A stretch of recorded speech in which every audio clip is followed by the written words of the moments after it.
আসসালামু আলাইকুম। আজকে ক্লাস 6 ইংলিশ বইয়ের ইউনিট 1 টকিং টু পিপল, মানুষের সাথে কথা বলা, এই চ্যাপ্টারটি নিয়ে আমরা আজকে আলোচনা করব। আমি এই চ্যাপ্টারটির প্রতিটি বাক্য এবং শব্দের অর্থ করে বুঝিয়ে দেওয়ার চেষ্টা করব। তোমরা শুরু থেকে শেষ পর্যন্ত ক্লাসটি করো, আশা করি তোমরা বুঝতে পারবে। তো ইউনিট 1-এর যে শিরোনাম সেটা হচ্ছে talking to people. Talking to people অর্থ হচ্ছে মানুষের সাথে কথা বলা। এটা হচ্ছে ইউনিট 1-এর শিরোনাম। এখানে প্রথমেই শুরুতে কিছু নিউ ভোকাবুলারিজ বা নতুন শব্দসমূহ দেওয়া রয়েছে, সেগুলোর আমরা অর্থগুলো জানব। কারণ ইংলিশে যদি আমরা ভালো করতে চাই তাহলে কিন্তু শব্দার্থ জানার বিকল্প নেই। ইংলিশের সবচেয়ে গুরুত্বপূর্ণ বিষয়টি হচ্ছে শব্দের অর্থ জানা, ইংলিশ শব্দের বাংলা অর্থ জানা। তো প্রথমে এই শব্দগুলোর আমরা উচ্চারণ এবং অর্থগুলো দেখব এবং পরবর্তীতে আমাদেরকে যে টাস্ক বা কাজগুলো করতে বলা হয়েছে সেগুলো আমরা করব। তো তার আগে বলে রাখি, তোমাদের পুরো ইংলিশ বইটি কিন্তু আমার এই চ্যানেল থেকে কভার হয়ে যাবে। তার জন্য অবশ্যই তোমাদের পুরো আমার এই চ্যানেলটি সাবস্ক্রাইব করে রাখতে হবে, কারণ তোমাদের পুরো বইটির ক্লাস কিন্তু আমার এই চ্যানেলে দেওয়া রয়েছে। তোমরা যদি ডেসক্রিপশন বক্স বা আমার এই চ্যানেলে প্রবেশ করো তাহলে কিন্তু পুরো বইটির ক্লাসগুলো খুব সুন্দরভাবে পেয়ে যাবে। তোমাদের ইংরেজি বিষয়ের উপর আর কোনো প্রাইভেট বা কোচিং পড়ার প্রয়োজন হবে না ইনশাআল্লাহ। এই চ্যানেলটি তোমাদের পুরো বইটি কভার করে দিবে। তো আমরা ভোকাবুলারিগুলো দেখে নেই। প্রথম শব্দটি হচ্ছে অ্যাপ্রিশিয়েট। অ্যাপ্রিশিয়েট অর্থ হচ্ছে আমরা জানি প্রশংসা করা বা উৎসাহ দেওয়া। অ্যাপ্রিশিয়েট অর্থ হচ্ছে প্রশংসা বা উৎসাহ দেওয়া। এরপরে রয়েছে ইল্ডারলি। ইল্ডারলি আমরা তাদেরকে বলি যারা হচ্ছে আমাদের বয়সে বড়। ইল্ডারলি হচ্ছে বড়। কনভারসেশন শব্দটির অর্থ হচ্ছে কথোপকথন। কনভারসেশন এর অর্থ হচ্ছে কথোপকথন। ডিরেকশন অর্থ হচ্ছে দিক নির্দেশনা দেওয়া বা পরিচালনা করা। ডিরেকশন দিক নির্দেশনা বা পরিচালনা। এরপরের শব্দটি হচ্ছে লেটার। লেটার শব্দটির অর্থ হচ্ছে পরে।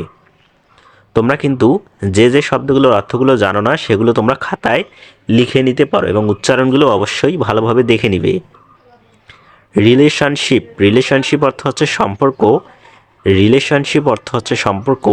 অ্যাকোয়ান্টেন্স অর্থ হচ্ছে পরিস্থিতি। অ্যাকোয়ান্টেন্স অর্থ হচ্ছে পরিস্থিতি। পার্কিং অর্থাৎ যেখানে কিন্তু গাড়ি রাখা হয় সেই জায়গাটাকে বলা হয় পার্কিং। এবং গার্ড অর্থ হচ্ছে প্রহরী বা নিরাপত্তা কর্মী। ডিসএবিলিটি অর্থ হচ্ছে অক্ষম। গার্ডেনার অর্থ হচ্ছে মালি। রিকগনাইজ অর্থ হচ্ছে চিনতে পারা বা স্বীকৃতি দেওয়া। স্ট্রেঞ্জার শব্দের অর্থ হচ্ছে আগন্তুক বা অচেনা কোনো ব্যক্তি।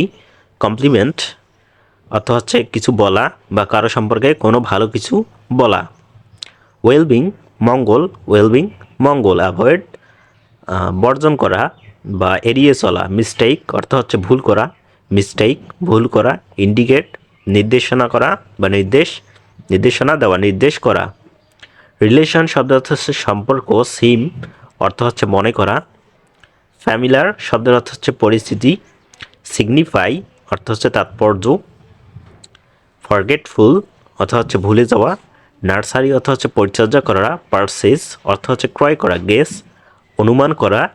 ইনডিড প্রকৃতপক্ষে। ডিরেকশন দিক নির্দেশনা দেওয়া। ইনিশিয়েটর। ইনিশিয়েটর শব্দের অর্থ হচ্ছে সূচনাকারী। ইনিশিয়েটর শব্দের অর্থ হচ্ছে সূচনাকারী। Shopping mall. শপিং মল শব্দের অর্থ হচ্ছে যেখানে কেনাকাটা করা হয় বা কেনাকাটার জায়গা। এরপরের শব্দটি হচ্ছে পারসিভড অনুভূত করা বা হৃদয়ঙ্গম করা। পারসিভড। ইম্পোলাইট শব্দের অর্থ হচ্ছে অভদ্র। অফকোর্স অবশ্যই। রিজার্ভ অর্থ হচ্ছে সংরক্ষণ করা এবং কিউ এটার অর্থ হচ্ছে লাইন বা সারি। কিউ অর্থ হচ্ছে লাইন বা সারি। তো ভোকাবুলারিগুলো আমরা খুব সুন্দরভাবে জানলাম। এখন আমরা 1.1 ইউনিট 1-এর 1.1 নিয়ে আলোচনা করব। এখানে কিছু প্রশ্ন রয়েছে, সেগুলো উত্তর এবং প্রশ্নগুলো নিয়ে আমরা এখন আলোচনা করব। তো 1.1-এ আমাদেরকে কি করতে বলা হয়েছে আমরা একবার পড়ে নেই। Ask and answer the following questions with your friend. নিচে কিছু দেখো প্রশ্নগুলো দেওয়া রয়েছে। এই প্রশ্নগুলো আমাদের ফ্রেন্ডকে জিজ্ঞাসা করতে হবে এবং এগুলোর উত্তর দিতে হবে। আমাদের একজন ফ্রেন্ড একজনকে প্রশ্ন করবে এবং একজন যাকে প্রশ্ন করবে সে এগুলোর উত্তর দিবে। তো আমরা প্রশ্নগুলো আগে দেখে নেই অর্থসহ, তারপর আমরা উত্তর করার চেষ্টা করব। How many members do you have in your family? তোমার পরিবারে কতজন সদস্য রয়েছে? Describe your relationship with them, তাদের সাথে তোমার সম্পর্কটা কীরকম, বা তারা তোমাদের পরিবারের যে লোকজন আছে তারা তোমার সম্পর্কে কি কি হয় সেটা আমাদেরকে লিখতে হবে বা বলতে হবে। Do you talk to your friends in the same way as you talk to your grand parents?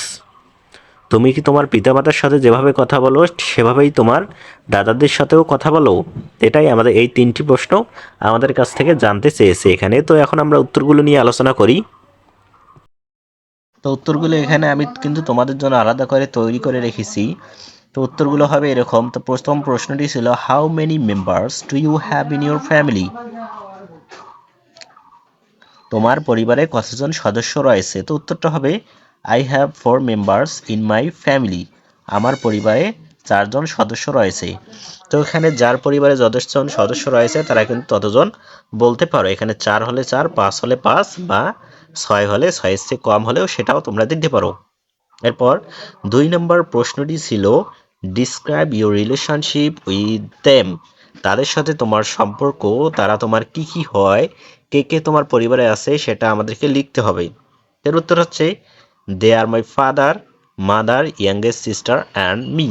তারা হচ্ছে আমার বাবা, মা এবং আমার ছোট বোন এবং আমি নিজে। তো আমাদের পরিবারে যেহেতু 4জন সদস্য রয়েছে সেটা আমরা লিখেছি। তোমাদের পরিবারে যতজন সদস্য রয়েছে এবং তাদের সাথে তোমার সম্পর্কটা কি সেটা এখানে লিখতে পারো। তো এরপরে 3 নম্বর যে প্রশ্নটি হচ্ছে, 3 নম্বর প্রশ্নটি ছিল, do you talk to your parents in the same way as you talk to your grandparents? তুমি কি তোমার দাদা দাদির সাথে যেভাবে কথা বলো ঠিক সেভাবেই তোমার পিতামাতার সাথেও কথা বলো? তো এখানে কিন্তু উত্তরটা এক একজনের ক্ষেত্রে এক একজনের হতে পারে। আমাদের কারো দাদা দাদি কিন্তু বাইরে থেকে, বা আমরা তাদের সাথে থাকি না, তাদের সাথে আমার সম্পর্কটা সেরকম ভালো হয় না। তো সেক্ষেত্রে আমরা অন্যরকম অ্যান্সার দিতে পারি। কিন্তু আমাদের প্রায় সময় কিন্তু আমাদের দাদাদের সাথে ভালো সম্পর্ক থাকে এবং আমাদের পিতামাতার সাথেও ভালো সম্পর্ক থাকে। তো আমরা এখানে এই উত্তরটা এইভাবে দিতে পারি, yes I talk to both of them in the same way, they are my closest. আমি উভয়ের সাথে একইভাবে কথা বলি কারণ তারা উভয়ই আমার খুব কাছের। এখানে দাদাদি এবং পিতামাতা উভয়ই কাছের থাকায় আমরা একইভাবে কথা বলি।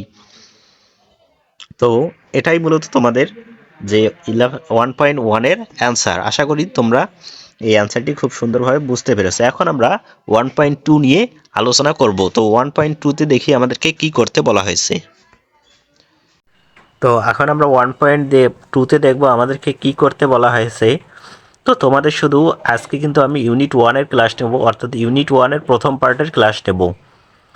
এর আগেও কিন্তু আমি কিন্তু তোমাদের আমার এই চ্যানেলে তোমাদের সবগুলো পুরো ইংলিশ বইয়ের ক্লাসগুলো কিন্তু পেয়ে যাবে। অবশ্যই তার জন্য তোমাদের চ্যানেলটি সাবস্ক্রাইব করতে হবে এবং বাকি যে ক্লাসগুলো রয়েছে এই ইংলিশ বইয়ের সেগুলোও কিন্তু তোমাদেরকে করতে হবে পুরো বইটি আমার এই চ্যানেল থেকে কাভার করার জন্য।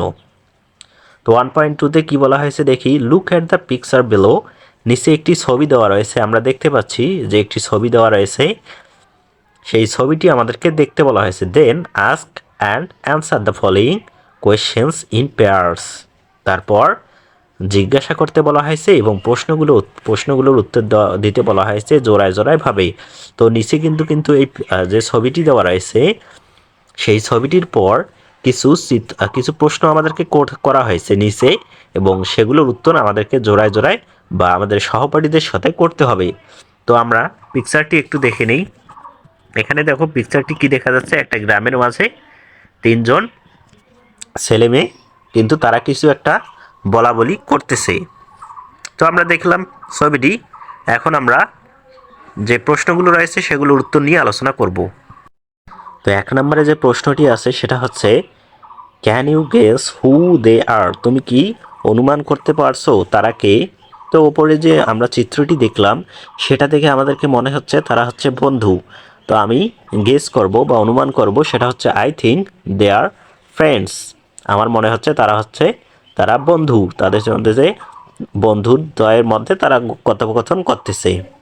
এরপর 2 নম্বর প্রশ্নটি হচ্ছে, what do you think is the relationship among them? তাদের মধ্যে কি সম্পর্ক সেটা কি তুমি বলতে পারবে? তাদের মধ্যে সম্পর্ক কি সেটা কি তুমি বলতে পারবে?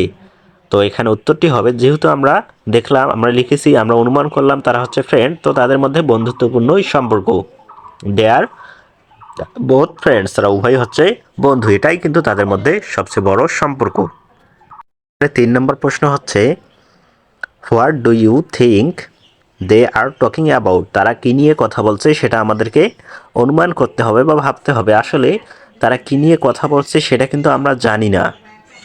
আমাদেরকে নিজেদের মতো করে একটা ভাবনা বা তারা কী নিয়ে কথা বলছে সেটা আমাদেরকে অনুমান করতে হবে, আমাদেরকে নিজের মতো করে একটা লিখতে হবে বা বলতে হবে।